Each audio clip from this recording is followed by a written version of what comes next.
Kaitannya dengan Demokrat, sebenarnya hari ini kita belum berbicara mengenai tokoh. Kalau hari ini, ya kita juga masih ingat pendaftaran 23 September 2016. Ya kan? Tapi kita sudah punya bocoran nih nama-namanya. Betul. Salah satu yang terkuat ada Emil Dardak katanya. Ya waktu itu juga sudah ada bocor-bocoran. Tetapi kan kemudian bisa saja waktu itu, ya kan, dalam waktu kurang dari 2 hari baru kemudian diputuskan. Ya kan, bahwa siapa nih, dan akhirnya keluarlah yang namanya Mas Ahaye yang hari ini bisa menjadi ketua umum, bisa menjadi menteri, dan kita tahu ketokohannya bagaimana kawah Candra di muka Pilkada Jakarta lah yang membentuk sosok beliau hingga menjadi setangguh dan seluar biasa hari ini. Nah kita lihat nih 4 nama ini juga lumayan, tapi kok yang pasti satu hal saya bilang, yang pasti bukan Bang Hano Rafid. Karena dia calon kuat nanti di Sulawesi Tengah nanti. Ya kan, 2018 belum bisa berlaga, tapi 2024 kami sangat meyakini beliau calon kuat di Sulawesi Tengah dan bisa berlaga. Insya Allah nih, saat ini penjajakannya lagi lumayan. Nah kita lihat ada Teselika ini bisa jadi juga di Jakarta, tapi bisa juga jadi di Jawa Barat. Karena kan sangat dekat ini. Nah kalau Emil Dardak hari ini kami masih pasang untuk Bu Hovifah ya. Hari ini beliau masih ingin fokus di Jawa Timur. Tapi tetap lagi-lagi ini kan situasi sangat dinamis. Bahkan bisa jadi H-2 juga. Tahu-tahu ada muncul calon yang tidak diduga-duga. Ya waktu itu PKS misalnya kan. Tidak diduga-duga tuh dengan yang waktu itu yang diusung ya kan gitu. Ya kan? Lalu kami kan juga kami juga ini gitu. Ya kan? Jadi, sudah lewat ini. Ini kami menyampaikan jadi situasinya ini kan situasi jadi sangat masih terbuka. Gitu. Jadi kita belum bisa menentukan, dan apalagi kan ada perbedaan aturan ya Bang ya. Terkait dengan DKJ ini dengan sebelumnya DKI Jakarta, setahu kami kan winner take all hari ini. Tidak lagi mesti 50% per satu. Masih Bang. Masih ya? Masih. Belum diubah. Berarti kan hari ini kan juga peluangnya akan semakin terbuka nih. Kalau misalnya bahwa kalah di putaran pertama. Ini yang kelihatan cuma Dede Yusuf. Yang belum dibahas. Belum saya bahas tahun ini. Yang belum dibahas. Belum dibahas tadi ya gitu. Tapi kalau Dede nggak masuk berarti Ahaye. Enggak lah Pak. Enggak. Ahaye lagi ya? Enggak. Ada cukup semua kan? Sudah cukup. Mantan semua tuh.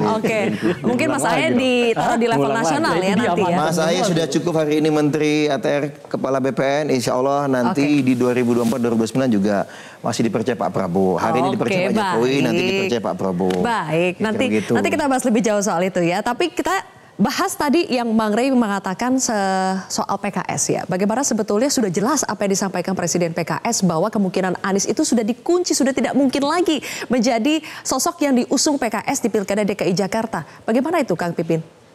Ya tentu ya, sekali lagi bahwa kami ingin putra terbaik kami, tokoh terbaik kami, kader. Wajar, semua partai politik juga menginginkan itu ya. Dari berbagai pertimbangan tentu yang disampaikan oleh Pak Presiden adalah ya harapannya dari PKS, karena kita sebagai pemenang wajar kalau kita mengajukan kader kita, dan ya saya kira itu juga harapan masyarakat ya. Tetapi kami harus menyadari bahwa tidak bisa sendiri. Kami juga harus berbicara nanti dengan koalisi kami. Ya, kemarin misalnya kita sudah ada kesepakatan Nasdem dan PKB, kita harus duduk bareng. Tadi 2 kemampuan itu yang harus kita bangun.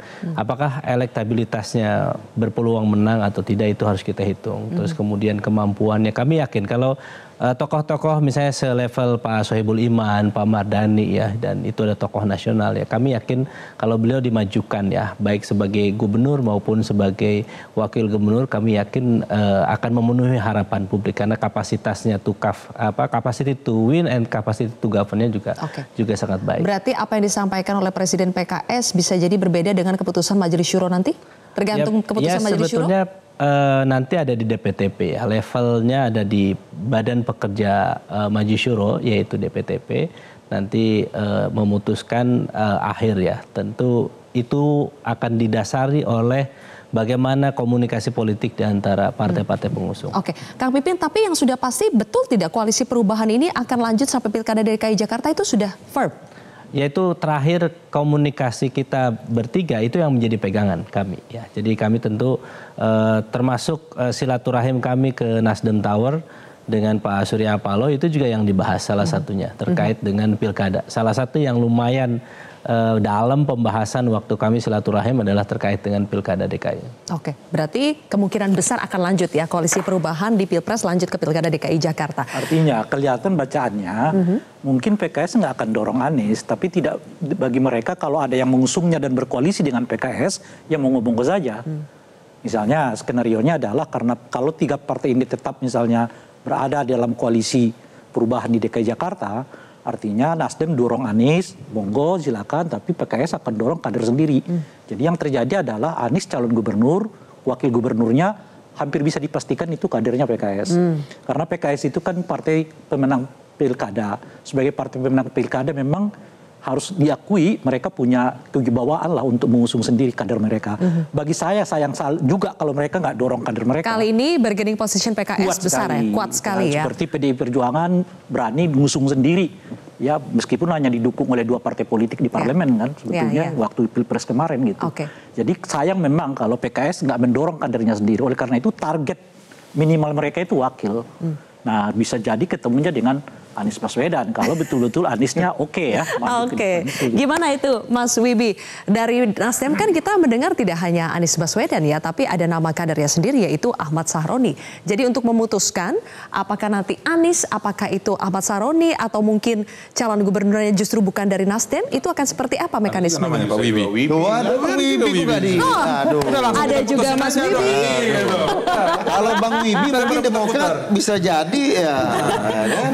Ada peluang nih Bang Wibi. Kalau Bang Wibi. Kayaknya kita kena roasting. Tapi kalau di pojok sana ya sorry lah, mohon maaf gitu. Ya sudah. Ayo coba dijawab dulu. Jadi gini loh Mbak Zil ya. Yes. Nasdem ini bukan penting ini kader internal atau kader sendiri, tapi gimana kita mendengar kebutuhan masyarakat Jakarta.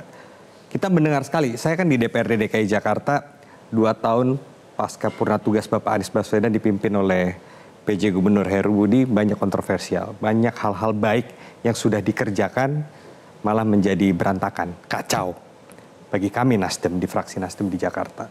Tentunya ketika memang ada kesempatan, ketika Bapak Anies kemungkinan bisa kita pulangkan ke Jakarta, dan kalau saya rasa itu juga bukan downgrade ya, Jakarta ini bukan downgrade, ini RI 3 loh. Walaupun RI 1, RI 2 alhamdulillah sekarang ada Pak Prabowo dan Mas Gibran, RI 3 di Jakarta juga spesial. Dan tentunya dengan perhatian pemerintah pusat, besok ada aglomerasi, ada DKJ, tentunya ini harus dibangun. Dengan betul-betul orang yang punya hati dan pikiran untuk kepada masyarakat Jakarta. Dan peluang itu saya rasa sangat tepat dikembalikan kepada Bapak Anies. Tapi kita kembali berpulang kepada beliau. Apakah beliau menginginkan itu atau tidak. Dari internal sendiri Nasdem punya nama Bang Ahmad Sahroni. Siapa yang nggak tahu? Bang Sahroni itu Gubernur Tanjung Priuk. Kita ngomong DKJ bos, bukan Gubernur Tanjung Priuk. Apakah beliau besok mau naik kelas menjadi Gubernur Jakarta? Ya kita juga mesti mendengar. Beliau siap saja. Ketika saya diskusi sama beliau, saya siap aja. Bila mana partai tugaskan, oke, I'm ready. Cuma kan yang disebutkan kan nama Anies kan, bukan Ahmad Sahroni. Bung Ahmad Sahroni, bye-bye. Sorry ya. Berarti urutan prioritas bagi Nasdem memang 1 Anies, kedua baru kader sendiri. Iya, prioritas Nasdem adalah kita mendengar dari aspirasi masyarakat, kebutuhan masyarakat. Jadi survei dulu dong berarti kan? Ya. Nah, ngomong-ngomong soal survei, nanti kita akan tampilkan hasil survei. Bang Rey, nanti silakan direspon oleh Bang Eriko ya, karena ada sejumlah nama ini yang merupakan kader dari partai yang kita hadirkan di sini. Sesaat lagi pemirsa. Waduh.